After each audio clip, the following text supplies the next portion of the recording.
अस्सलाम वालेकुम नाज़रीन, आप देख रहे हैं उर्दू पॉइंट में हूँ आपका मेज़बान फ़रहान खान। प्रोग्राम लम्हा फ़िक्रिया में आप सबको खुश आमदीद।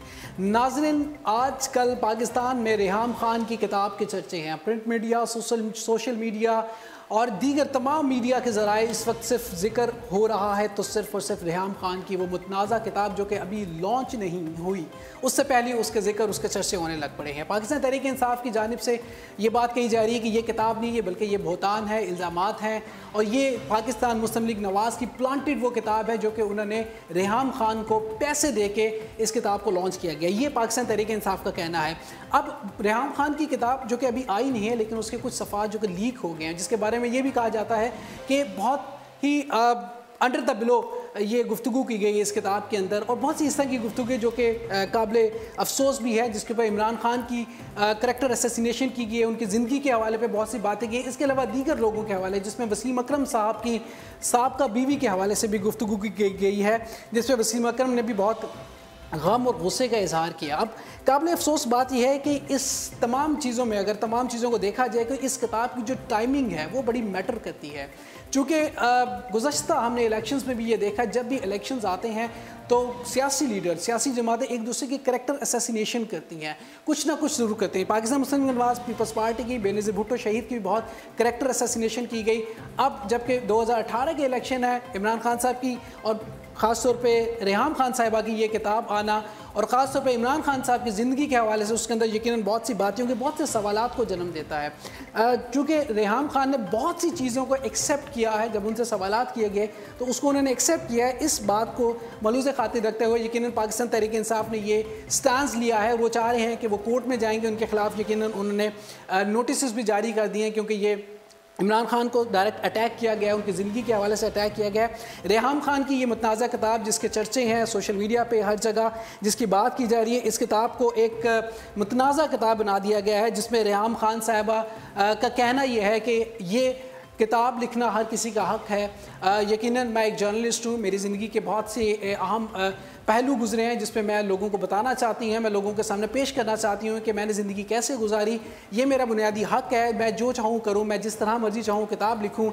ये रेहाम खान साहब का एक कहना है जो कि उन्होंने मुख्तलिफ इंटरव्यूज़ में ये बात कही है। इसके अलावा एक ईमेल जो कि सोशल मीडिया पर बहुत ज़्यादा गर्दिश की, जो कि एहसन इकबाल साहब की एक ईमेल जो कि कहा जाता है रेहाम खान साहिबा और एहसन इकबाल की वो कन्वर्सेशन जो कि सोशल मीडिया पे बहुत ज़्यादा आउट हुई, जिसको भी मुतनाज़ा बना दिया गया क्योंकि उस ईमेल के ऊपर एड्रेस के हवाले से बहुत से एतराज़ात किए जा रहे हैं कि रेहाम खान साहिबा ने इसके ऊपर एतराज़ किया कि ये ईमेल मेरी जानिब से नहीं है। और इसके अलावा दीगर जो सियासी रहनुमा हैं उन्होंने भी ये बात की है कि ये एक जर्नलिस्ट और एक वज़ीर की डिस्कशन है, कोई इतनी बड़ी बात नहीं इस ईमेल पे जिसको पाकिस्तान तहरीक इंसाफ इतना सीरियसली ले रही है। इस तरह की बहुत से सवालात जो कि रेहाम खान की किताब के हवाले से पेश किए जा रहे हैं। लेकिन सोशल मीडिया की अगर बात करें तो जहाँ पे सीरियस गुफ्तगू होती है वहाँ पे बहुत मजाक के पहलू भी सामने पेश आते हैं, वो भी पेश किया जा रहा है। लेकिन एक हलचल सी मच गई है। सवाल ये है कि पाकिस्तान और पाकिस्तान में रहने वाले लोगों का मसला रेहाम खान और उसकी किताब नहीं है। पाकिस्तान में रहने वाले लोगों का मसला ये नहीं है कि वो इस किताब में क्या हो रहा है, इस किताब में क्या होने जा रहा है। पाकिस्तान का मसला गुर्बत है, पाकिस्तान का मसला पानी का है, पाकिस्तान की आवाम का मसला नौकरियों का है, पाकिस्तान की आवाम का मसला इस वक्त कुछ और है।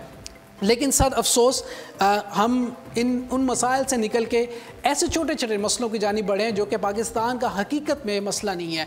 और सियासी लीडरों को भी थोड़ा खुशदिली से और बड़े दिल के साथ इन चीज़ों को एक्सेप्ट करना होगा कि ये मसाइल जिनके ऊपर आप इतना वक्त सर्फ करें ये पाकिस्तान का मसला नहीं है। यकीनन सियासी जमातें अपने कायदीन की जब करैक्टर असैसिनेशन होती है उसके लिए मैदान में आ जाती हैं, लेकिन इसका ये मतलब नहीं है कि उसको इतना ज़्यादा हाईलाइट कर लिया जाए, इतना ज़्यादा उसको ज़ेर बहस लेके आया जाए चूँकि पाकिस्तान के बहुत से दूसरे मसाइल हैं वो ख़त्म हो जाए। चूँकि अब इलेक्शन का साल है, इलेक्शन 2018 की तैयारियां हैं, इस तरह की बातें, इस तरह की गुफ्तगू और यकीन इस तरह के इल्ज़ामात अब बहुत कुछ सोशल मीडिया पे देखने को मिलेंगे। सियासी जमातें अपने अपने सियासी विंग जो हैं सोशल मीडिया के विंग उनको एक्टिव कर लेंगे, किताबें भी लॉन्च होंगी, इल्ज़ामात भी लगेंगे और करैक्टर असैसिनेशंस भी होंगे, बहुत कुछ होगा। लेकिन फोकस सियासी जमातों को, पाकिस्तान को करना होगा और इस किस्म के इल्ज़ामात जो कुछ भी लगेंगे उसको यकीनन आप डिफेंड कर सकते हैं, आपका हक़ है, लेकिन इसको मुल्की मसला बनाने की ज़रूरत नहीं है।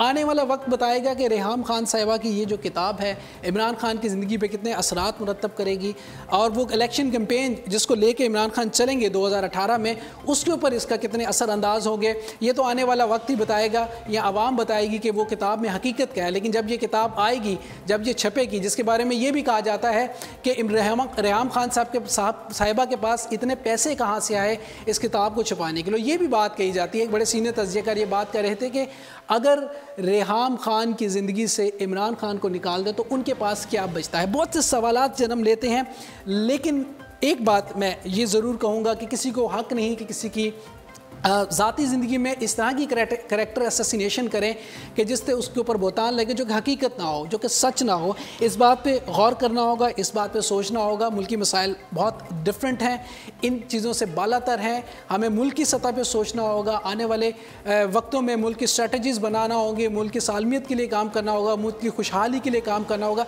पाकिस्तान की सरबुलंदी के लिए काम करना होगा, ना कि ये छोटी छोटी बातें जो कि करैक्टर असैसिनेशन, एक दूसरे को बोतान लगाना। ख़ासतौर पर सोशल मीडिया बहुत एक्टिव है, सियासी जमातों के विंग बहुत एक्टिव है। इन चीज़ों से बालातर होकर हमें अपने ऊपर, अपने मुल्क के ऊपर फोकस करना होगा। हमारी दुआ है अल्लाह ताला पाकिस्तान के लिए बेहतर करे, पाकिस्तान के इस्तेकाम के लिए बेहतर करे और हमें एक दूसरे पे बोतान, एक दूसरे पे इल्ज़ाम तराशी और साफ सियासत करने की तौफीक अता फरमाए। अपने मेज़बान फरहान खान को 2 पॉइंट से दीजिएगा इजाज़त। ज़िंदगी ने तबाह की, सांसों ने वफा की। आपसे फिर मुलाकात होगी।